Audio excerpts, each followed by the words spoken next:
Sure, of course they lost at I can't believe it's not Staples Center. We'll talk about that mess from last night's game on today's Locked On Anaheim Ducks, part of the Locked On Podcast Network.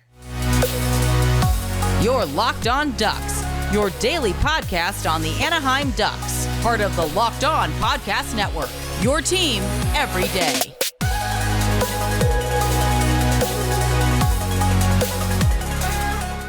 Welcome to Locked On Anaheim Ducks, part of the Locked On Podcast Network.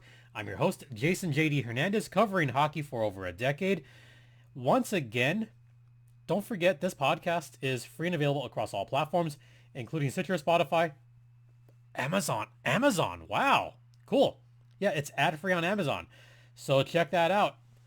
Okay. Last night's game. About last night. Ay. That was... First off, I don't know what the defense was doing on some of that game. Second, poor Lukas Dostal. I feel for the kid. He is still young. He's only 22.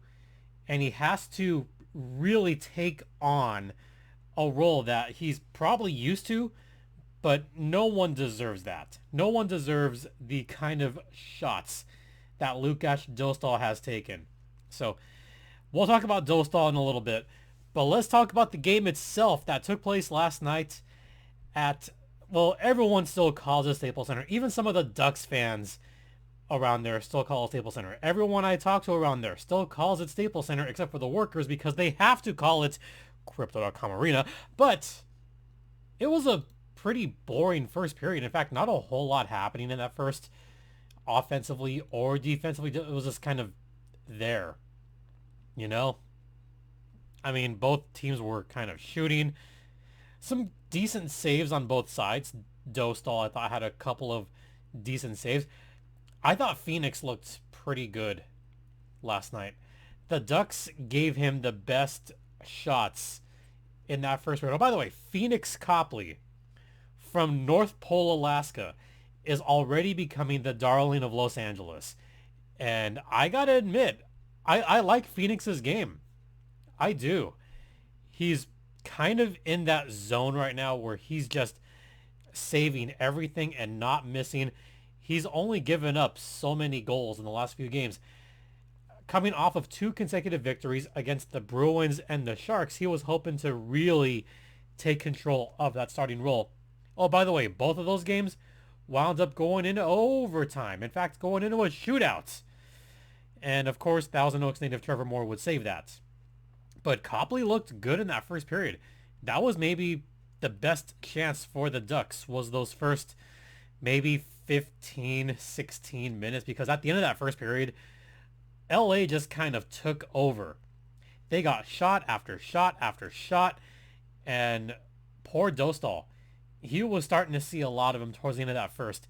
And the Ducks defense just went to sleep. And that's where we go into the second period. Second period, it started off as all Kings once again. Another power play goal given up by the Ducks. Stop me if you've heard this one before. Adam Henrique gets a penalty on the ensuing power play. Drew Doughty scores on the power play. So once again, the Ducks allowed a power play goal for, I think, the 4th consecutive game. That made it 1-0 early. But hold on a little bit. The Ducks go on a power play of their own. Thank you very much, Matt Roy. Thank you so much. Because Frank Vetrano got a nice power play goal, but I didn't like what Frank did after the goal. I did not like this. If you're a last place team, the last thing you want to do is piss off your crosstown rivals. You do not want to do that.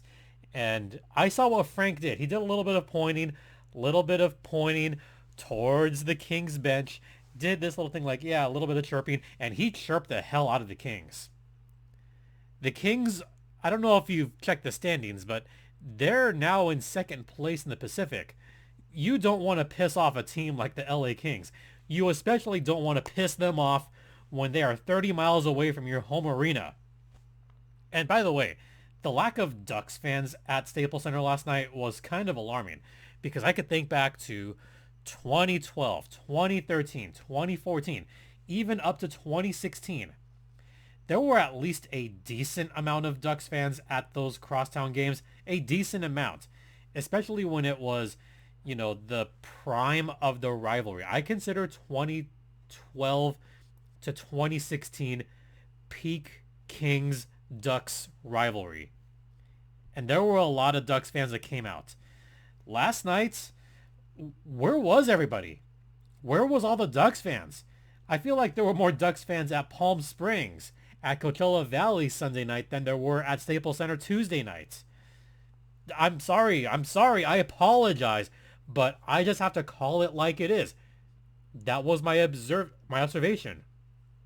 There was, some cheering, but it was mostly Kings fans. I'm afraid of what's going to happen when the Kings go down to Anaheim for their first game over there, because I have a feeling it's going to be maybe half Kings fans at the Ponda.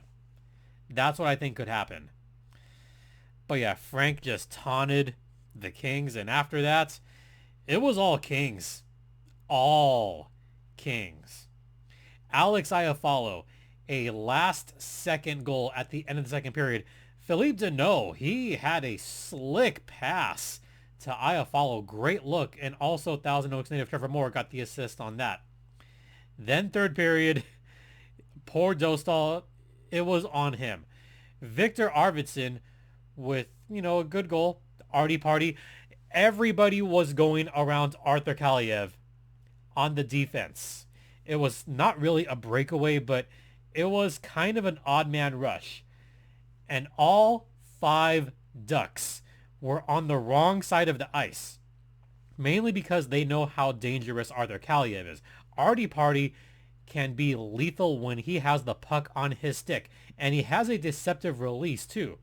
So you do want to get at least one guy on him, maybe 2. But all 5 Ducks on the ice at the time were on the right side of the ice. Nobody was covering Victor Arvidsson. Nobody. Lukas had no shot at that. From the behind the net view, it looked bad, folks. It looked really effing bad. So that made it 3-1. The fourth goal. That was the worst one of them all. Kevin! I can't do the Catherine O'Hara voice from Home Alone when she says, Kevin! I can't do it. But I could hear some fans yelling, Kevin! As soon as he made that goal. Let me just paint this. So there was a little bit of a turnover. Well, not really a turnover there, but a broken stick from a Frank Vetrano shot. So there we go the other way. Adrian Kempe picks it up along the blue line thanks to the broken stick. Passes it ahead to Kevin Fiala. There you had Nathan Beaulieu. First off, Beaulieu, what were you doing there? And Frank Vetrano trying to catch up with no stick. Vetrano bumps Fiala into Beaulieu.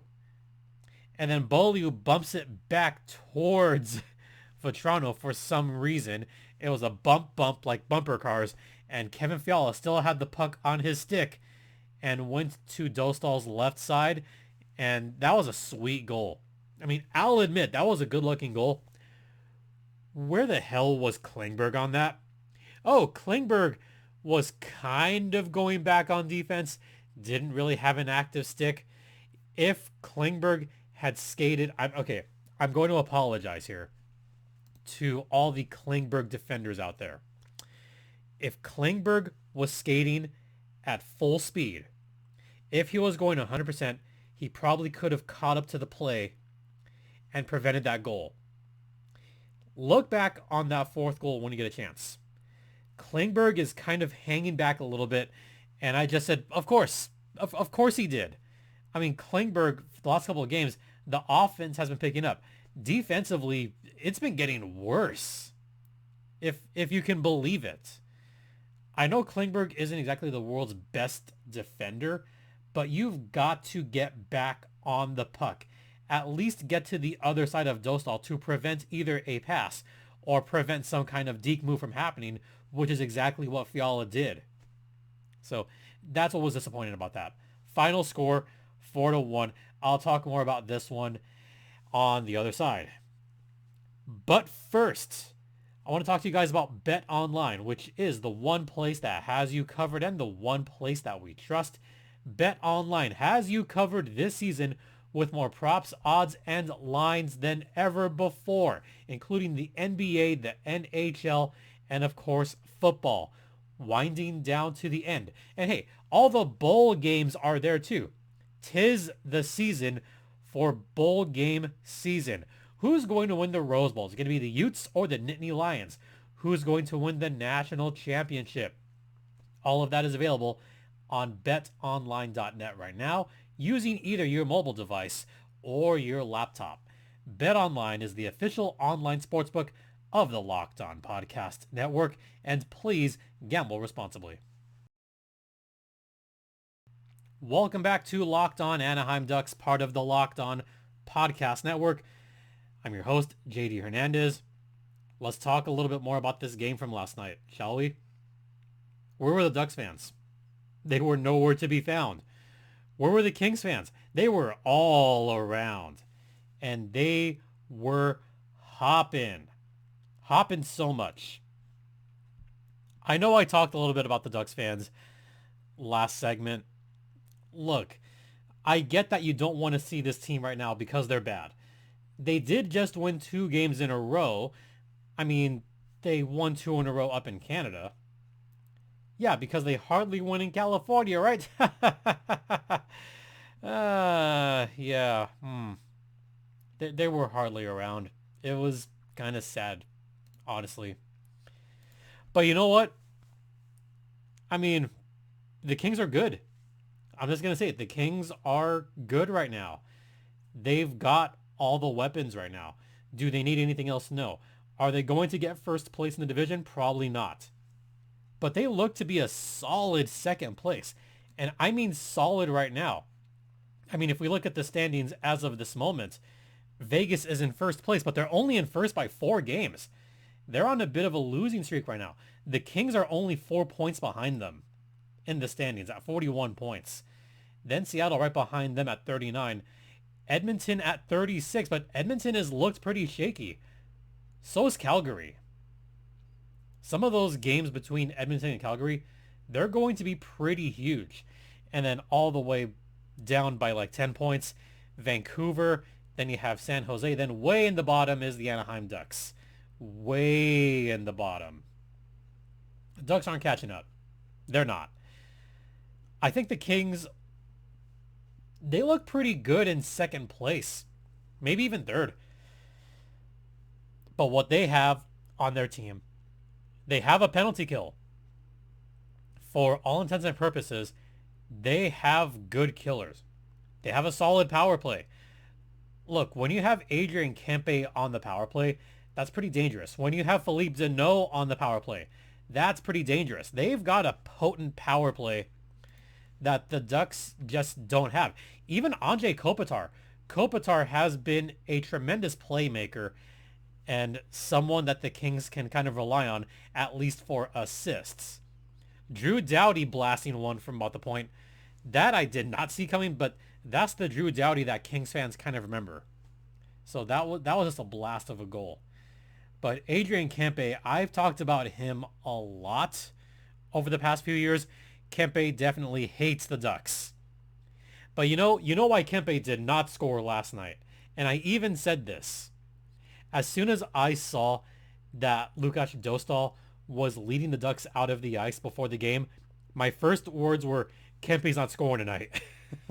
And I said it kind of jokingly, but kind of not, for the reason that Adrian Kempe hates the Ducks, but he especially hates John Gibson. Kempe has scored something like 15 or 16 goals, including the American Hockey League, against John Gibson. So you want to talk about a guy that has maybe a vendetta against one particular goaltender. It is John Gibson versus Adrian Kempe, and Kempe has won every single battle. I'm going to be afraid later this season when the Kings play the Ducks, if Gibby starts both of those games And I'm going to say, oh, crap, here comes Kempe again. Kempe, oh no. I know what's going to happen. But as soon as I saw Dostal, no, not scoring, not going to happen. And sure enough, he didn't. But he's one of those dangerous guys. And now that the Kings have Alex Iafallo back, that's even more dangerous. And we haven't talked enough about the new guys on the Kings. Victor Arvidsson scored last night. Kevin Fiala with that amazing goal. Philippe Deneau, I think, is going to be a game changer for the Kings. But enough about the Kings. This is just observations from last night's game. As far as new guys on the Ducks, look, Jason Megna, he's a great player. Didn't see a lot of him on the ice. He is too good for the AHL. He's a tweener. He's one of those tweener guys. NHL, AHL guys. Always has been. And hey, how about the NHL debut of Justin Kirkland? Well, we didn't see a whole lot of him on the ice. He only got about 7.5 minutes on the ice. Didn't see a whole lot of him. He did get a couple of aggressive shots early on. He looked aggressive and he looked fine. That's the kind of game that Kirkland plays. I remember when he played with the Stockton Heat. He was always that guy that pounded you into the boards and pounded you into the ground. That's his game. He just can't do that against this Kings team and expect to get rewarded for it. And even on last night's game, that little bit of a scuffle between Max Comtois and Mikey Anderson. First off, I didn't expect Mikey Anderson to get in there. I expected Comtois to get in there, but Comtois, he extended his arm a little bit against Mikey Anderson, which is why he got that extra 2 minutes. But there was some rough stuff going on. It was about the game you expected to see between both those rivals. And for what it's worth, I mean, it was at least a rivalry game, kind of one-sided. But there you go. Not much I can say about Kirkland or Megna because they didn't get a whole lot of playing time. McTavish needs to be on that penalty kill. He does. The Ducks were lucky that they only allowed one power play goal. Lucky. It could have easily been 5-1 or 6-1. Very easily. And I'll tell you why after the second intermission. Stay locked in. Welcome back to Locked On Anaheim Ducks, part of the Locked On Podcast Network. Once again, you're locked in with Jason JD Hernandez. And I want to tell you the reason why last night's game could have been so much worse, but it wasn't. Y'all know where I'm going with this. Lukas Dostal. The bakery was closed for all of the first period. You know how many shots Dostal saw last night? You ready? 41. Once again, the Anaheim Ducks allowed... They allowed 40 plus shots again. Again. I'll do a breakdown of all the poor defensive lapses pretty soon. I got to get the spreadsheet out for that one. But again, it's too many shots. Way too many. And Dostal's seen all of them. He did have a nice toe skate save late in the game that could have easily made it 5-1. There was a bit of a mishap behind the net, which eventually resulted in the Kings' second goal of the night. That was the Iafallo goal, where Trevor Moore tried to get a wraparound, and Dostal stopped it. Dostal also had a couple of goalie adventures in last night's game that could have easily resulted in another goal. But also, Dostal made some tremendous saves. You know, a great toe save, another tremendous kick save towards the middle of the game. Dostal kept the Ducks kind of in it up until the third period. He did. If you look at those first two periods, especially the end of the first and the end of the second, it was all Los Angeles. Now, I know the expected goals were 3.86 to 2.32. So the expected score was supposed to be about 4-2 in favor of the Kings.